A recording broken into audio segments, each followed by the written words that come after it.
তাহাজ্জুদে আল্লাহর কাছে চোখ ফেলে ফেলে চোখের পানি ফেলে কান্না করলাম, আল্লাহ এই নামাজ যদি আমার শেষ নামাজ হয়, আর জালেমরা যদি আজকে আমাকে, তোমার যদি জালেমদের হাতে আমার মৃত্যু রেখে থাকো, তুমি আমাকে শহীদের মর্যাদা দিও, আর আমার লাশ যেন কুকুর বিড়াল না খায়। আল্লাহ আমার লাশটা অক্ষত অবস্থা আমার মাতৃ সন্তানদের কাছে পৌঁছে দিও। আমার বাবা 13 সালের 23 অক্টোবর উনি ইন্তেকাল করেন। এই দিনগুলো আমার আমার পরিবারের জন্য অত্যন্ত দুর্বিষহ ছিল। একজন 90 বছরের ঊর্ধ্বে মানুষ কি অসহায়ের মতো ছোট কামরায় বন্দিশালায় দিন কাটিয়েছেন আমাদের জন্য, আমরা বলতে হবে চোখের পানি আটকে রাখতে পারেন। আমার মার যে কী কষ্টের দিন ছিল, আমি আমার মার পাশে সেই দিনগুলো থেকেছি। এবং এরপরে আমার বাবা 23 অক্টোবর ইন্তেকাল করার পরে আমি আমার সমস্ত কর্মকাণ্ড বন্ধ করে সারাক্ষণ আমার মায়ের পাশে থাকতাম। আমার মা শয্যাশায়ী ছিলেন, প্রায় উনি অসুস্থ হয়ে যেতেন, আমি লোকমা খাওয়াতাম, আমার মায়ের হাত পা টিপে দিতাম, প্রেশার মেপে দিতাম, ওষুধ খাওয়াতাম, সারা রাত ঘুমাতেন না, ওনার মায়ের পাশে থেকে হাত বুলি বলে মাপে ঘুম পাড়ে দিতাম। আমি সেই মাকে নিয়ে 22 আগস্ট 2016 সালে রাতের ভাত খাচ্ছিলাম। আপনারা ক্ষমা করবেন, আমার মা নিয়ে কথা বলতে গেলে আমি আবেগ থামাতে পারি না। আমার মা ছিলেন আমার জীবনের শ্রেষ্ঠ বন্ধু।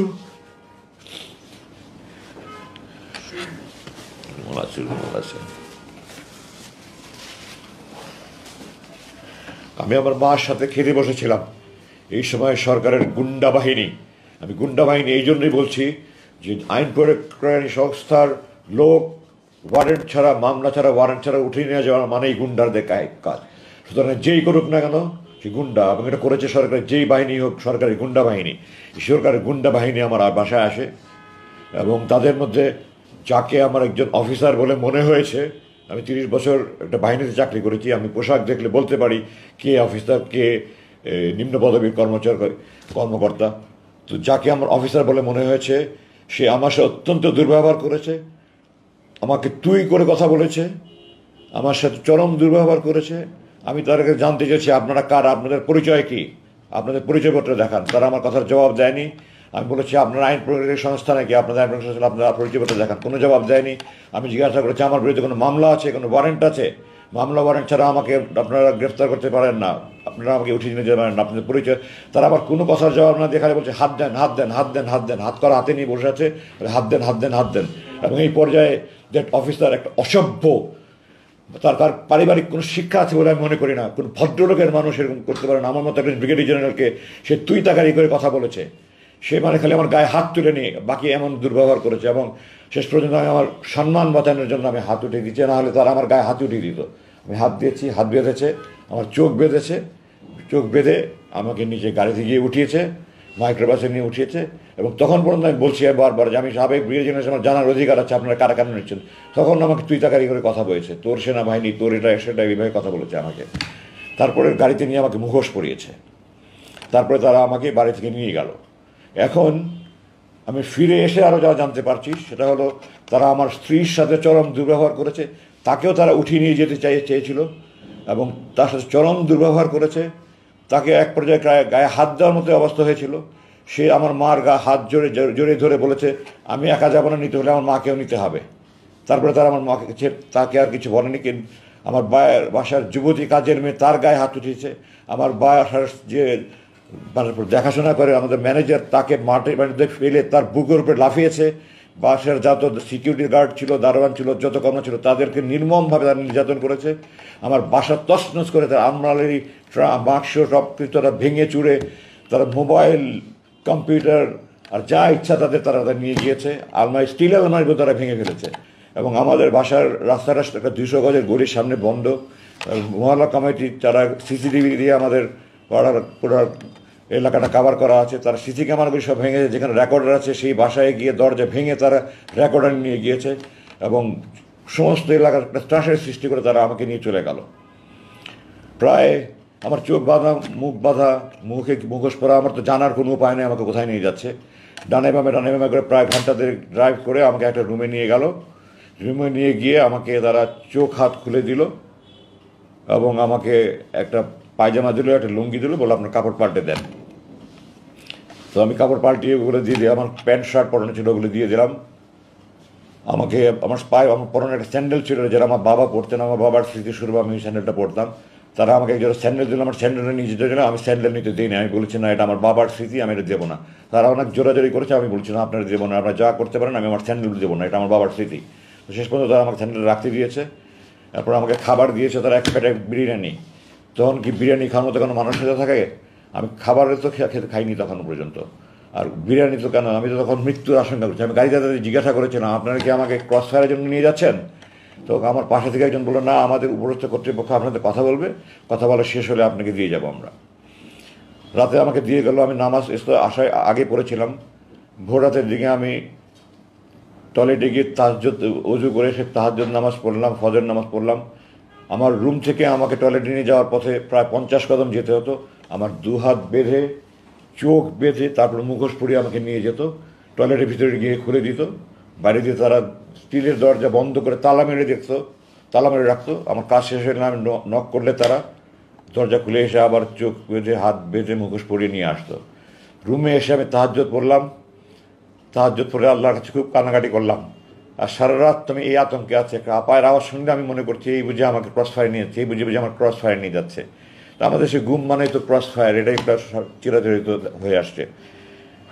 সারা রাত আমি তাহাজ্জুদে আল্লাহর কাছে চোখ ফেলে ফেলে, চোখের পানি ফেলে কান্না করলাম, আল্লাহ এই নামাজ যদি আমার শেষ নামাজ হয়, আর জালেমরা যদি আজকে আমাকে, তোমার যদি জালেমদের হাতে আমার মৃত্যু রেখে থাকো, তুমি আমাকে শহীদের মর্যাদা দিও। আর আমার লাশ যেন কুকুর বিড়াল না খায় আল্লাহ, আমার লাশটা অক্ষত অবস্থা আমার মাতৃ সন্তানদের কাছে পৌঁছে দিও। আমি তাহাজ্জুদের ফজর নামাজ পড়ে, দোয়া পড়ে বিছানায় শুলাম, চোখে তো ঘুম আসে না।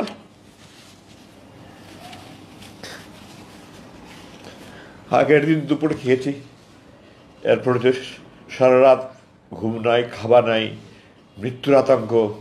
পরের দিন সকালে নাস্তা দিয়েছিল আমাকে, চা, পরোটা, ডিম ভাজি। নাস্তা খাওয়ার তো নাস্তাটা দিয়ে দেখলেই আমার চোখ দিয়ে ঝরঝর করে পানি বলে, কারণ আমি মাকে নিয়ে খেতে বসছিলাম, মাকে দুইয়ের সময় লোকমা খাইয়ে দিলাম। আমি বললাম এগুলো নিয়ে যান, আমি খাবো না। এরপরে 12টার দিকে হঠাৎ করে আমার মনে হলো আমার হাত পা সব খিচুনি আসছে, আমার মনে হলো আমি যেন মরে যাচ্ছি, আমার চোখ মুখ অন্ধকার হয়ে আসছে, আমি চিৎকার চেঁচামেচি শুরু করলাম। এরপরে আমি আর কিছু বলতে পারবো না। কতক্ষণ পরে আমার হুশ আসছে আমি বলতে পারবো না। আমি দেখলাম আমাকে আগে যে রুম নিয়েছিল তাতে অন্য আরেকটা রুমে, এবং আমার হাতে স্যালাইন দেওয়া। এবং এখন একজন আমাকে বলল যে আপনি অজ্ঞান হয়ে গিয়েছিলেন, এখন আপনাকে ওষুধ দিয়ে, আপনার প্রেশার খুব বেড়ে গিয়েছিল, আপনাকে প্রেশারের ওষুধ এবং ঘুমের ওষুধ দিয়ে আপনার ঘুম পাড়িয়ে রাখা হয়েছিল। যাই হোক, এভাবে প্রায় 6 দিন বা 7 দিন, আমার ঠিক মনে নেই, আমার এই অবস্থায় কাটতো। আমি যখন টয়লেটে যেতাম তখন ক্যানারা লাগানো ছিল, ওটা খুলে দিত, আমি টয়লেটে যেতাম। খাবার দিত আমাকে 3 বেলা খাবার, খাবার যাই দিত, রান্নার এত মান দেখলে আমার আমার রান্নার ব্যাপারে আমার চেহারা দেখে আমার খেতে ইচ্ছে হতো না। আর চোখের খাবার সামনে বসলে আমার চোখ দিয়ে ঝরঝর করে পানি পড়তো, আমি খাবো কি। 6-7 দিন আমি বলতে গেলে না খাওয়াই, শুধু একটু চা খেতাম বা একটু পরোটা, একটু পোড়া টুকরা খেতাম, সাদা ভাত 2-1 লোকমা খেতাম। এভাবেই আমার 6-7 দিন গেল, স্যালাইনের উপরে ছিলাম। তারপরে 6-7 দিন পরে আমাকে প্রথম যে রুমে নিয়ে গিয়েছিল আবার সেই রুমে নিয়ে আসলো। তারপরে থেকে আমি প্রতিদিনই বলছি, আপনারা বলছেন যে আমাকে আপনাদের অপরস্থ কর্তৃপক্ষ কথা বলবে, কোথায় তারা, কোথায় তারা, আসে না কেন, আসে না কেন? আসবে, ওনাদের সময় হলে আসবে, ওনাদের সময় হবে। আসলে এইভাবে দিন ঝুলতে থাকলো। আমার তো খাওয়া দাওয়া কিছুই নাই, আস্তে আস্তে আমি শুকিয়ে যেতে থাকলাম। দাঁড়িয়ে নামাজ পড়ে আমার ক্ষমতা হারিয়ে ফেললাম, বসে নামাজ পড়া শুরু করলাম। পরে 1 মাস প্রায় না খাওয়া আমি, এই অবস্থায় এক পর্যায়ে আমি শুয়ে নামাজ পড়তে শুরু করলাম, আমি বসে নামাজ পড়ার আমার ক্ষমতা ছিল না।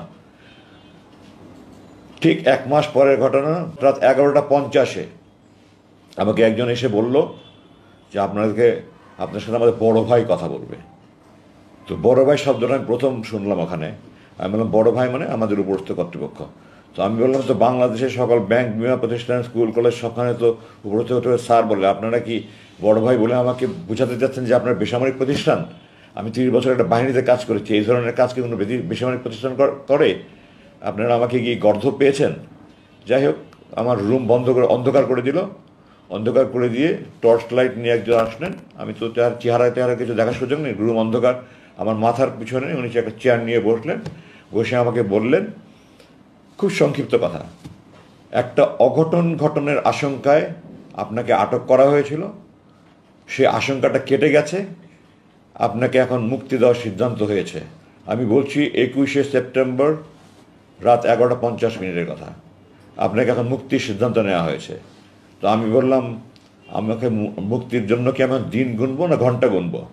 তো উনি বললেন যে আপনি একজন সেনাবাহিনীর সাবেক জেনারেল, আপনি জানেন আপনার সিদ্ধান্ত তো সর্বোচ্চ পর্যায় থেকে আসবে, আমার মতো ব্যক্তির পক্ষে এটা সিদ্ধান্ত দেওয়া সম্ভব না। এই কথা বলে উনি চলে গেলেন। এরপর থেকে আমি দিন গুনছি, কেউ মুক্তির কথা বলে না, কিছুই বলে না। প্রতিদিন দোয়া করি, নামাজ পড়ি, দোয়া করি, চোখের পানি ফেলে কান্নাকাটি করি, কোনো কথা নেই। 19 সেপ্টেম্বর, মানে আরও প্রায় মাসখানেক পরে, 19 অক্টোবর প্রথম কয়েকজন অফিসার আসলো। আমাকে তখন রুম থেকে চোখ বেঁধে, হাত বেঁধে, মুখে পরিয়ে ওখানে একটা রুমে নিয়ে গেলো। এটা তাদের ইন্টারোগেশন রুম, মানে কয়েকটা রুম আছে তাদের ইন্টারোগেশন রুম। এবং ওখানে অন্যান্য বন্দীদেরকে তারা অনেক নির্যাতন করে। আল্লাহর রহমত যে আমাকে তারা কোনো আমাকে শারীরিক নির্যাতন করেনি। তো আমাকে তারা আমার নামটা অনেক কিছু জিজ্ঞাসা করলো। তারপরে আমার সাথে বিভিন্ন অফিসারের পরিচয় ছিল, তাদের সাথে আপনার কী পরিচয়, অমুকের সাথে আপনার কী পরিচয়, অমুকের সাথে আপনার কী পরিচয়, কীভাবে চিনেন। তো স্বাভাবিকভাবেই এই সরকারে যারা জুলুম নির্যাতনের শিকার হয়েছে তারাই আমার সাথে বেশি যোগাযোগ করেছে, কারণ আমি একজন জুলুম নির্যাতনের শিকার। তো আপনার সাথে তো সব সরকার বিরোধী লোকের সাথে যোগাযোগ দেখা যায়, আমাকে তারা বলছে। তো আমি বললাম যে আমরা সেনাবাহিনীতে কে সরকারকে বিষয় করে আমরা এটা কখনো দেখি না। সেনাবাহিনীতে কোনো দল নাই, সেনাবাহিনীর সবাই আমরা ভাই ভাই।